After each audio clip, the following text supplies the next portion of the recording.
আজকে রান্না শুরু করছি। চাল ভালো করে ধুয়ে ভাত বসিয়ে ভাতটা হতে হতে লোটে শাক বেছে পরিষ্কার করে নিলাম। শাক ভাজতে ভাজতে ভাত ফুটে উঠল, তাই ঢাকনা খুলে ভাতটা একবার নেড়ে নিলাম। তরকারির সব প্রস্তুতি নিতে নিতে এপাশে সুন্দর মতো ভাত হয়ে গেল। এরপর ভাত নামিয়ে রেখে ছোট্ট একটি কড়াই চুলোয় বসালাম। প্রথমে কাঁঠালের বীজগুলো ভালো করে সেদ্ধ করে নিলাম। এবার আরেকটি কড়াইয়ে সামান্য তেল গরম করে পেঁয়াজ কুচি আর রসুন কুচি ভেজে নিলাম।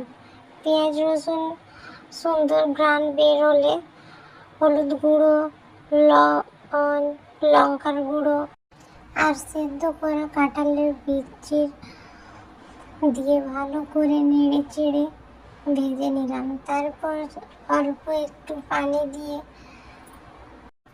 মশলাগুলো সুন্দর করে কষিয়ে নিলাম। তারপর লোটে শাক দিয়ে সব কিছু ভালো করে মিশিয়ে একটু ঢেকে নিলাম। শাকের পানি শুকিয়ে এলে তৈরি হয়ে গেল মজাদার লোটে শাক ও কাঁঠালের বীজের রান্না। এবার চুলোতে তাওয়া বসিয়ে তেল দিয়ে মাছের কোপ্তাগুলো ভালো করে ভেজে নিলাম।